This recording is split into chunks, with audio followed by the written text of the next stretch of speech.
che adesso siamo praticamente pronti e allora iniziamo la nostra diretta. Allora, bentornati a 201 domande e risposte sul vino. È un appuntamento a cui tengo molto, lo faccio in diretta.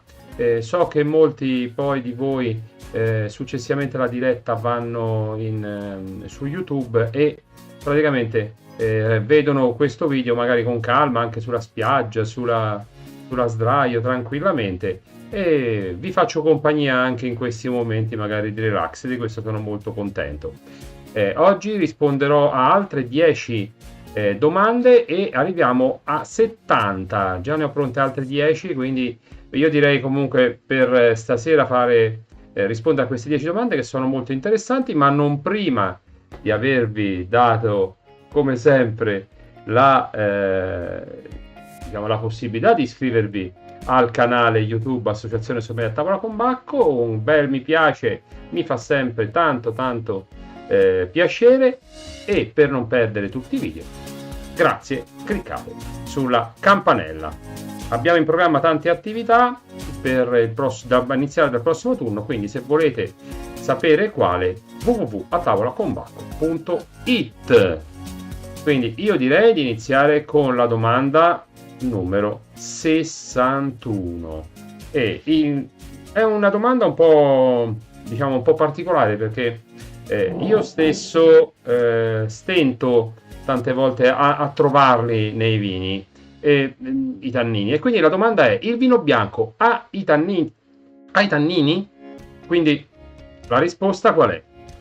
Sì, in realtà il vino bianco ha i tannini, ne ha in proporzione rispetto al vino rosso molti di meno, e soprattutto noi non li percepiamo proprio perché nei vini bianchi le pratiche di cantina prevedono che non c'è macerazione delle bucce insieme al mosto, come avviene invece nei vini rossi. I tannini sono in gran parte sulle bucce, no? sulle vinacce dell'uva, e quindi di conseguenza, non facendo macerazione il mosto con le vinacce, ovviamente l'estrazione dei tannini non c'è, o comunque ce n'è in limitatissima parte. Dei tannini sono presenti anche nell'uva, nel vitigno, in vitigni ben specifici, ma gran parte non riusciamo a percepirli. Come li percepiamo? Li percepiamo con quella sensazione di astringenza in bocca, no? Di allappamento che percepiamo proprio durante l'assaggio del vino. Il tannino ha delle funzioni importanti nel vino: dona longevità, dona struttura, lo utilizziamo per l'abbinamento vino al cibo, per contrastare l'untuosità del vino, e quindi di conseguenza e anche la succulenza insieme all'alcolicità, quindi di conseguenza è molto importante. Quindi i tannini ci devono essere nei vini rossi. Nei vini bianchi li percepiamo molto di meno.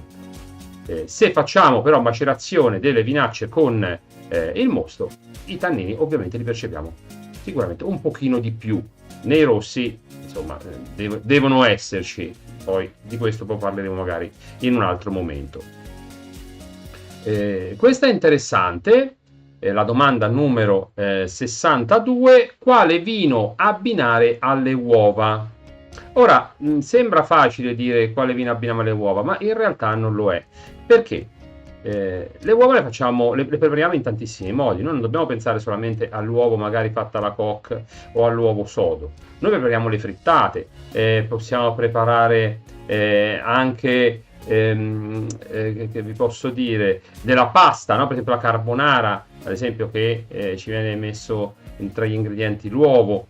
Nei dolci c'è l'uovo, quindi l'uovo lo utilizziamo in tantissimi modi. Se pensiamo a un vino da abbinare all'uovo cucinato in modo semplice, io direi un vino leggero o non particolarmente alcolico, di media persistenza gusto olfattiva e anche di media aromaticità. Quindi possiamo pensare ad esempio a anche a uno Chardonnay, oppure possiamo pensare a un Assisi bianco, o possiamo pensare a vini, insomma, anche a un Frascati, quindi non pensiamo sicuramente a degli aromatici. Cambia tutto, ad esempio, se facciamo una frittata, ecco, agli asparagi. L'asparago però è che mi darà la lunghezza, diciamo, aromatica nel piatto, quindi a quel punto dobbiamo, magari utilizziamo un Müller-Thurgau, cioè utilizziamo un Grechetto, cioè utilizziamo comunque dei vini che abbiano una lunghezza superiore a quelli che ho detto prima. Anche lo Chardonnay in realtà ha una bella, ha un bel profumo, una bella durata in bocca, quindi dipende magari che Chardonnay è, se è uno Chardonnay dell'Alta Italia o uno Chardonnay ad esempio pugliese, cambia tantissimo. La freschezza, l'acidità del vino è importante per eliminare quella sensazione di grassezza, la proteina praticamente dell'uovo che a noi rimane in bocca dopo la deglutizione, quindi l'acidità a noi ci serve sicuramente per pulire la bocca. Bollicina sì, dipende chiaramente dal piatto. Parte della bollicina la berrei praticamente con tutto, però bollicine sicuramente vanno bene, dipende dalla grassezza. Ad esempio la carbonara, magari qualcuno storcerà un po' il naso, io ad esempio sulla carbonara, se ho una bella bollicina mi sta sicuramente bene, perché la carbonara è un piatto strutturato, magari però utilizzo uno spumante, insomma, di una certa importanza, di una certa struttura.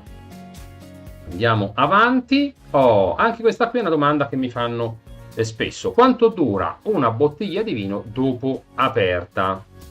Allora, diciamo che se la bottiglia di vino non è verso la fine o non è oltre la metà che è rimasta, diciamo, all'interno della bottiglia, e non è un vino proprio leggerissimo come struttura, mantenuto magari comunque in fresco, se utilizziamo anche quei tappi, non so se avete visti, che hanno quella specie di pompetta che fa il sottovuoto, no? E che chiudono bene, non rimettendo lo stesso sughero che abbiamo estratto dalla bottiglia per bere, ma diciamo proprio quegli altri tappi che hanno una chiusura tra virgolette ermetica, e che con questa specie di pompette viene fatto il sottovuoto. Possiamo dire che un vino può anche stare 3-4 giorni, sempre se non vado ad aprirlo continuamente, perché se ogni volta che lo vado ad aprire vado sempre a togliere aria, vado a togliere non solamente aria, ma vado a togliere anche i profumi, l'alcol e così via.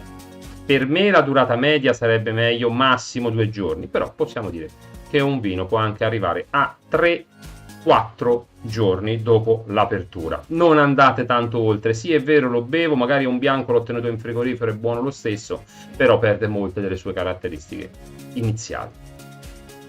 Domanda numero 64, questa è una curiosità, perché il vino da messa è bianco e non rosso? In realtà questa è una domanda che mi sono fatto anch'io qualche volta e poi adesso mi sono documentato, ma la risposta è semplicissima. Cioè, diciamo che durante il rito viene detto il sangue di Cristo, no? E uno si aspetta il vino rosso. Il vino è bianco per una questione di praticità, perché poi quando il sacerdote, dopo aver bevuto il vino da messa, va a pulire il calice, se il vino è rosso macchia diciamo il paramento sacro, no? Con cui è andato a pulire, quindi diventa un po' un problema, e poi è brutto effettivamente da vedere queste macchie rosse, ma comunque è proprio pratica, è un motivo pratico, cioè per evitare di macchiare praticamente i paramenti sacri. Tenete conto, insomma, che le messe non è che se ne fa una, se ne fanno parecchie, insomma, se ogni volta devo andare a cambiarlo, insomma, non va bene. Domanda numero 65, questa è molto interessante, va bene? Allora, durante la maturazione in legno, quindi in cantina praticamente, quindi è una pratica di cantina questa qui parliamo, la gradazione alcolica del vino si modifica? Questa è interessante, è anche una bella domanda. Poniamo un vino che sta in barrique o in botte per, che ne so, 3 anni, 4 anni, 5 anni, non lo so. Io do per scontato che le caratteristiche del magazzino, diciamo della cantina, siano quelle ideali, quindi temperatura controllata, luce controllata, quindi buio comunque semibuio, umidità controllata e così via. perché se no le caratteristiche del vino effettivamente cambierebbero, ma questo per regola non accade, non deve accadere.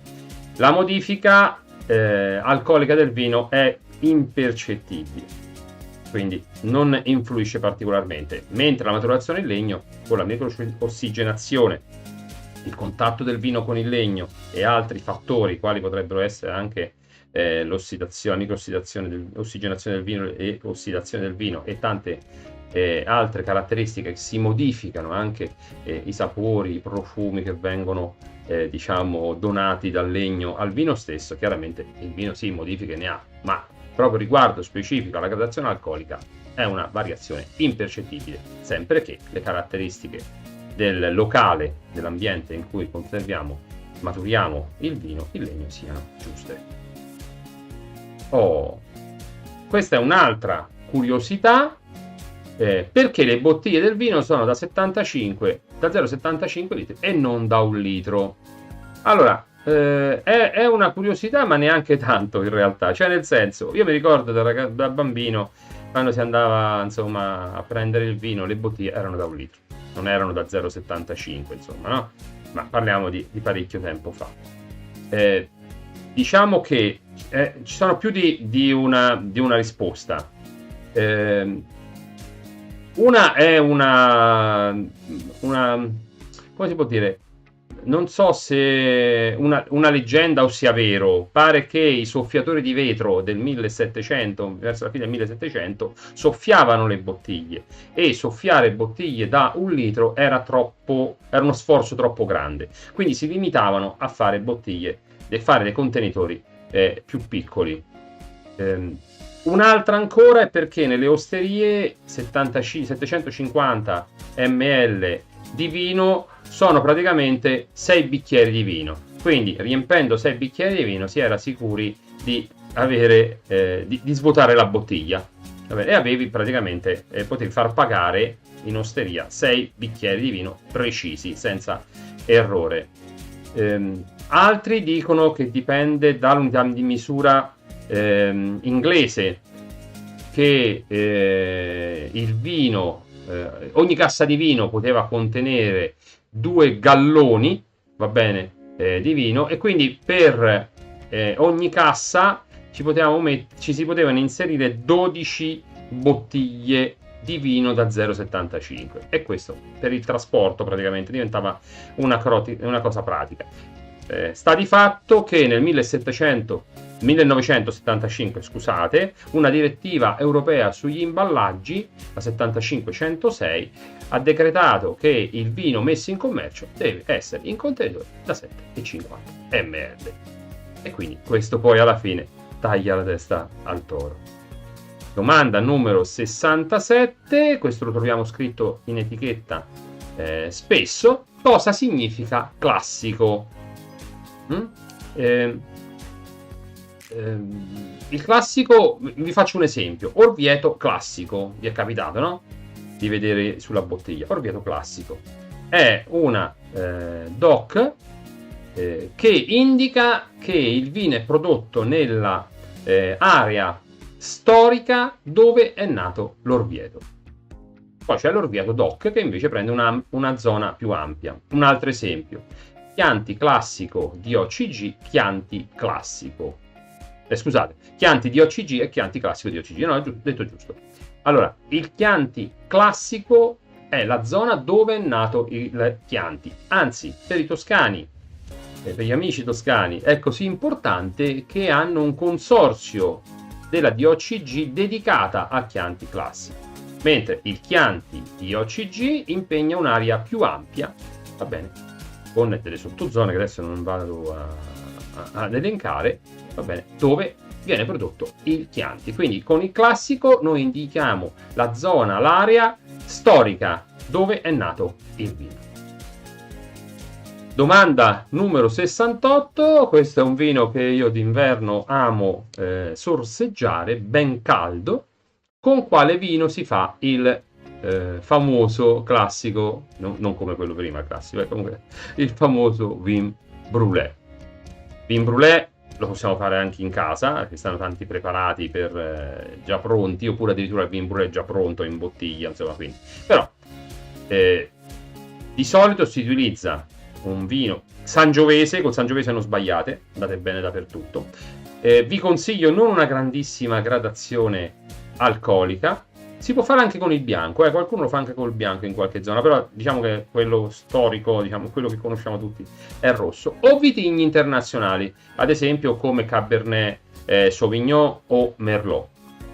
L'importante, visto che tante volte vediamo insomma questi contenitori con tanto vino messi in recipienti che lo scaldano e dove vengono poi aggiunte spezie chiaramente per dare quel sapore, quei profumi particolari del vin brouet, pensiamo che il vino sia di bassa caratura. Insomma, se prendiamo un bicchiere di vin brouet mentre andiamo per i mercatini di Natale va bene, se lo facciamo a casa magari mettiamoci un attimino più di attenzione e non lo allungate tanto. La ricetta del vin brûlé, se non sbaglio, è nel nostro blog atavolaconbacco.it. Domanda numero 69: che differenza c'è tra un vino spumante e un vino frizzante? E questa è anche un'altra domanda molto molto molto interessante. Allora, che differenza c'è? Intanto il vino frizzante non è un vino spumante, semplice. Quando parliamo di spumante noi parliamo di vini che rifermentano in bottiglia in modo naturale. Quindi noi abbiamo un vino, lo mettiamo in un contenitore creando insomma il nostro blend, il nostro taglio, la nostra cuvée, o anche no, potremmo avere anche dei vitigni in purezza.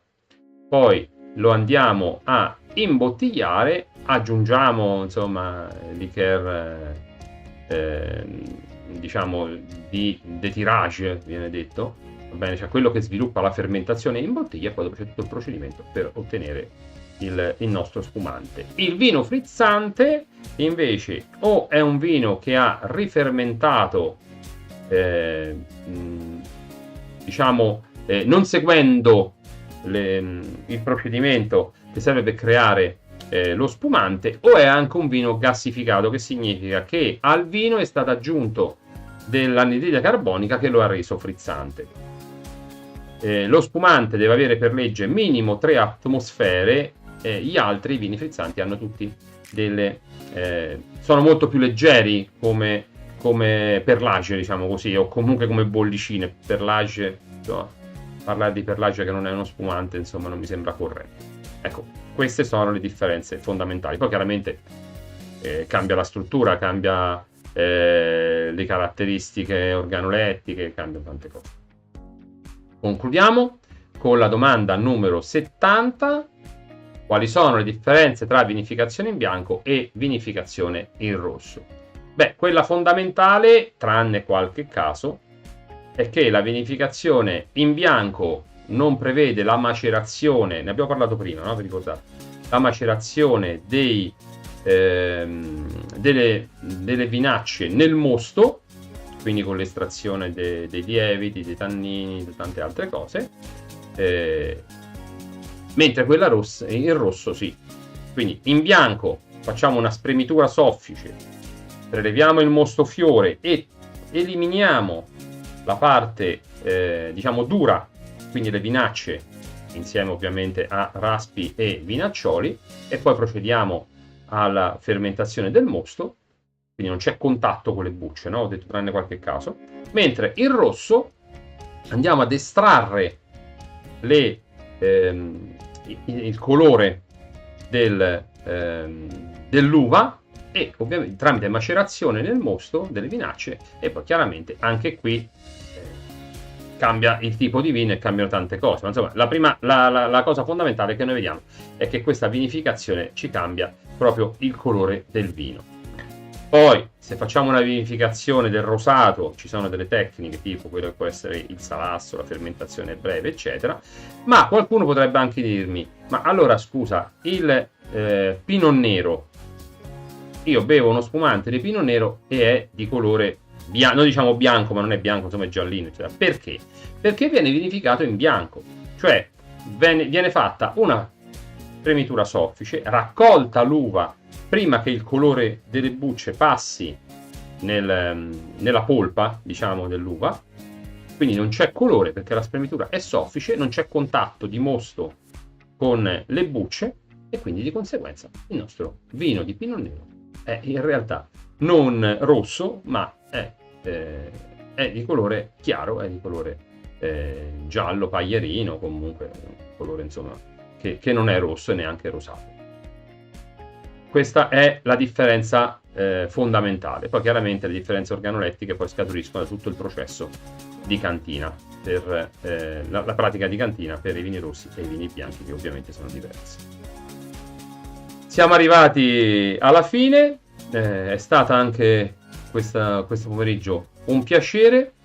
Vi ricordo come sempre, prima di chiudere, di iscrivervi al canale, cliccate sulla campanella e aspetto le vostre domande qui sotto nei commenti. Vi ringrazio per avermi seguito fino a qui, vi do appuntamento nei prossimi giorni, perché parleremo e risponderò di altre 10 domande dalle 71 all'80. Vi ricordo che sono 201, quindi ancora abbiamo tante domande, ma soprattutto tante risposte. Ciao a tutti!